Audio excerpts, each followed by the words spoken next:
Bonjour à tous et bienvenue dans cette nouvelle vidéo d'analyse des crypto-monnaies. Donc là on va plutôt étudier de l'ADA au ZEC. Vu qu'on a un marché qui est plutôt haussier, on va voir un peu ce qu'il en est au niveau de ces cryptos. Alors si on prend l'ADA, donc je vais en profiter aussi pour refaire mes graphiques. Donc pour faire simple, hop. Mince. Je vais tout refaire comme ça, ce sera plus propre et vous verrez comment je fais mes graphes. Donc pour tout ce qui est support, résistance, c'est rarement une courbe, c'est souvent des sortes de range, on va dire. Donc moi je les dessine avec un rectangle que je mets, on va le mettre en vert évidemment parce qu'il se trouve dessous. Ici on avait cette grande résistance baissière. Ensuite ici on est bon, donc là je regarde la visibilité. Ça veut dire quand je suis en weekly, d'ailleurs je devrais même mettre en monthly. Du coup il en manque une. Hop. Donc en fait quand je trace des graphiques, je commence d'abord par monthly normalement, si on a assez de barres pour tracer quelque chose. Donc ici en monthly on a une sorte de range qui se dessine avec en avril 2020 la cassure là, de cette résistance baissière. En weekly donc on voit qu'on a eu notre tendance haussière, les bandes de Bollinger en weekly se sont écartées et maintenant on est en train de ranger. Donc à mon avis pour l'ADA il n'y a pas grand chose à faire tant qu'on ne passe pas les 0,20 on va dire. Dès qu'on passera les 0,20 ça deviendra intéressant de faire quelque chose. Donc là ce que je vais faire, je vais simplement me mettre une alerte à 0,20. Donc du coup je vais prendre carrément une ligne horizontale, je vais la mettre à 0,20.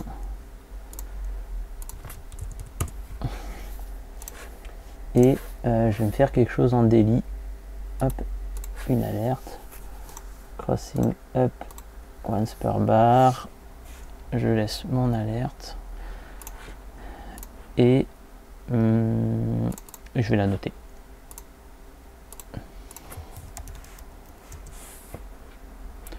Top, left, c'est bien. Voilà, donc on va la laisser comme ça. Et tant que cette alerte ne sonne pas, pour ma part je vais pas faire grand chose. Après ce qu'on voit c'est qu'on est quand même à 0,10. Est-ce que ça vaut le coup d'aller chercher les 0,20?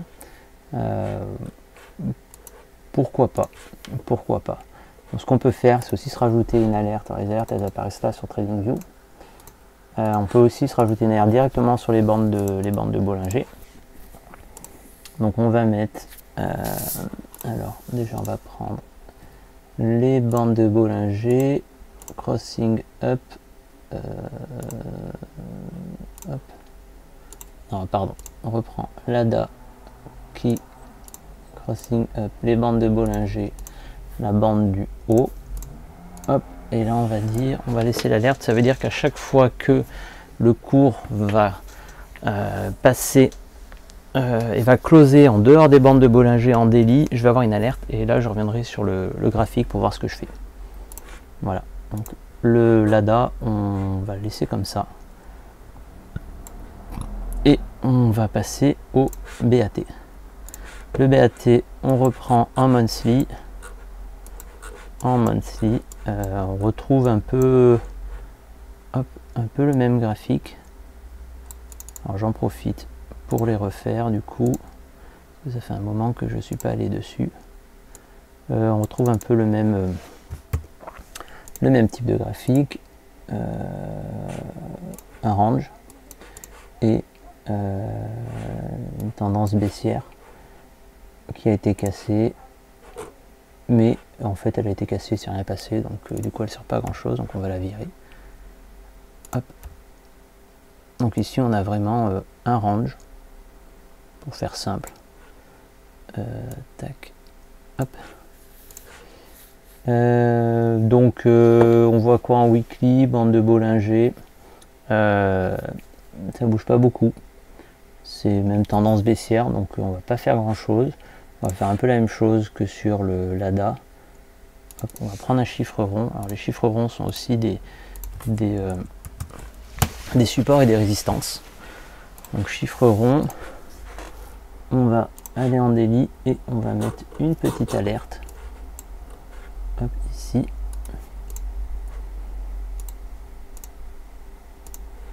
Voilà, une petite alerte qui nous alertera s'il se passe quelque chose. On va enlever ce qui traîne.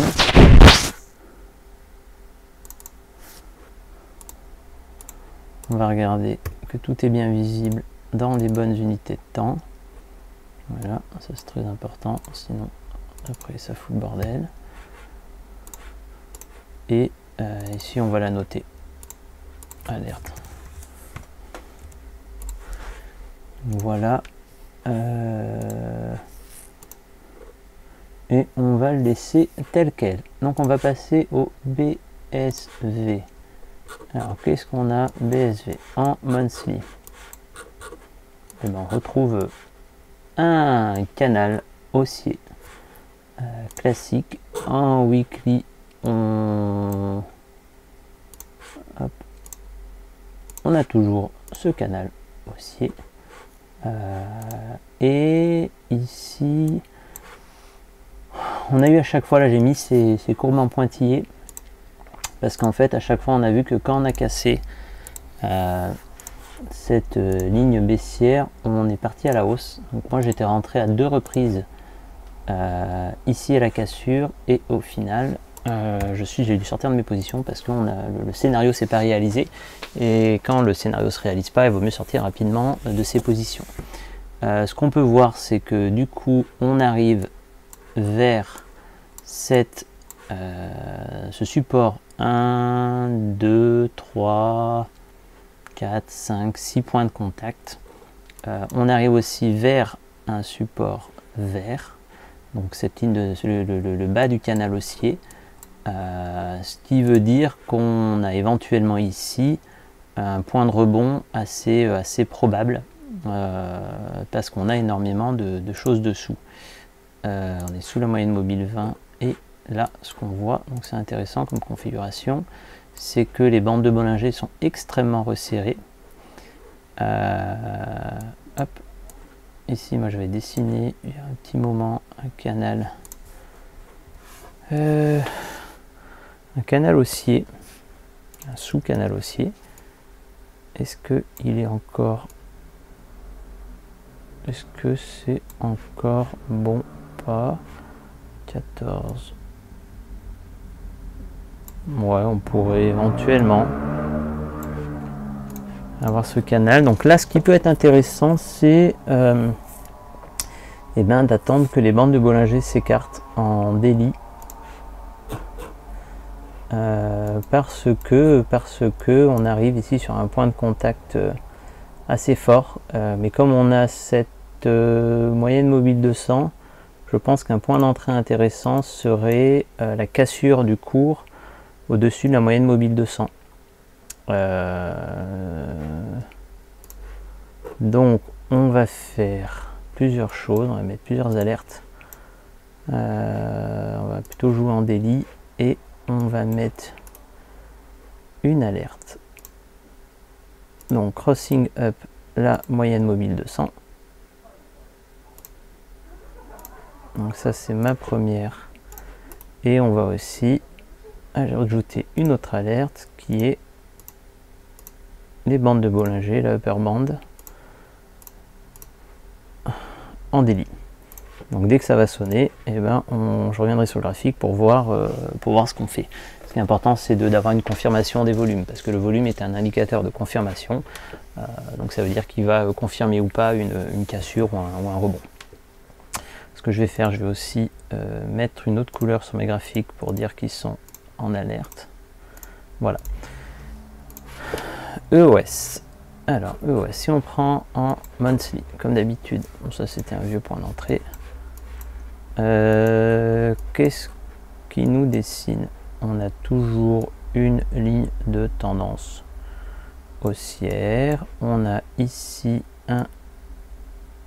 une ligne de tendance baissière, c'est un peu le même graphique que le BCH, on est en train de caper, j'allais dire, le prix, entre deux lignes. Ici, pourquoi elle est orange? Orange, en fait, c'est souvent quand on a une ligne un peu intermédiaire, je crois que ça s'appelle un pivot. Donc du coup, on peut la mettre en orange, ça permet de se rappeler que c'est bien un pivot. Ici, on a eu un petit support. Voilà, et en haut, pour finir, on a cette résistance. Alors, où est-ce qu'on va la faire? L'idée, c'est de ne pas les faire trop larges, sinon ben, tout est un peu résistance, et ça ne veut plus dire grand chose. Après, bon, il y a les zones de congestion, mais moi je la verrai plutôt comme ça. Donc ça veut dire que si on casse ici la ligne descendante rouge à 3 $, on peut aller chercher les 6 $, ce qui nous fait quand même, ça veut dire qu'on doublerait notre capital. Donc position intéressante, on va rentrer on va voir en daily ce qui se passe. En daily, bande de Bollinger qui sont en train de se resserrer fortement, et éventuellement ici on arrive sur un, deux gros points de contact. On va regarder si on a quelque chose. Non. Non.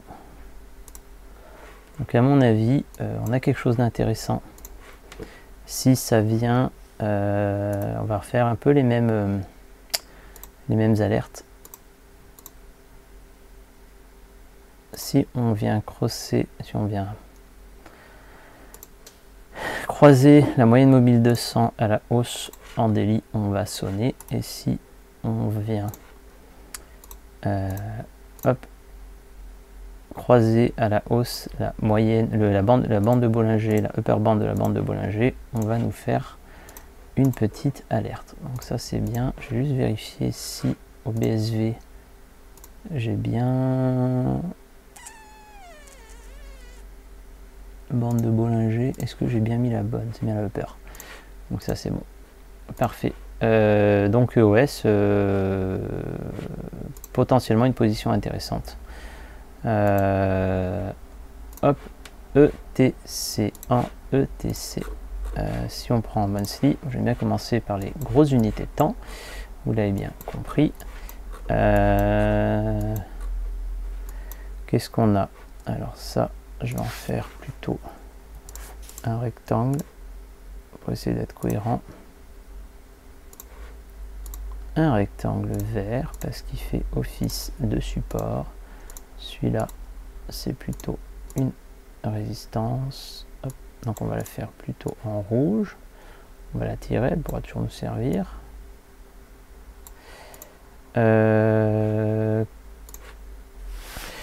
Ici, on a notre pivot qui est en jaune.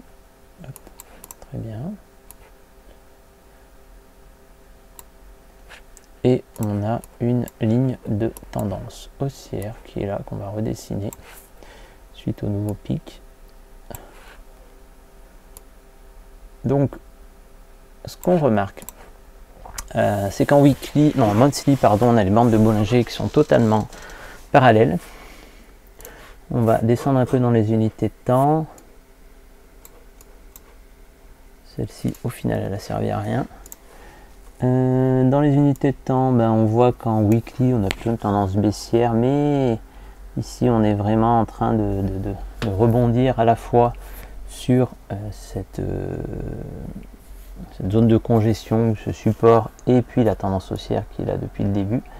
Donc potentiellement ça peut être un point d'entrée intéressant. On va regarder en daily ce qu'il en est. Si on rentre ici, on est à 5 $, on peut monter à 8 $, on peut faire un up intéressant. Donc après, à vous de voir. Hop. Je vous rappelle qu'il faut toujours prendre les meilleurs trades en trading, il ne faut pas sauter sur tout ce qui bouge. Parce que ici, on voit qu'on a la moyenne mobile 200 à 6 $ et qu'on arriverait à 8 $ au niveau de cette zone pivot. Donc pour ma part, on va le laisser tranquille. Ce qui serait intéressant, c'est peut-être de rentrer à 10 $ et d'aller chercher les 20 $, au moins pour le OS. Donc moi, ce que je vais faire, je vais me mettre une petite alerte autour des... On va plutôt la mettre à 10. Donc comme je vous disais, les chiffres ronds sont aussi des résistances et des supports. En daily, hop, on va mettre une alerte. Crossing up. Et voilà. Bon. Donc ça nous fait 1, 2, 3, 4, 5 cryptos analysés. Je vais couper cette vidéo parce qu'elle est déjà un peu longue. Et je vais enchaîner sur les dernières autres cryptos parce que de toute façon il faut que je fasse les analyses, donc autant en faire une vidéo, ça me coûte pas plus. Voilà, je vous dis à très vite.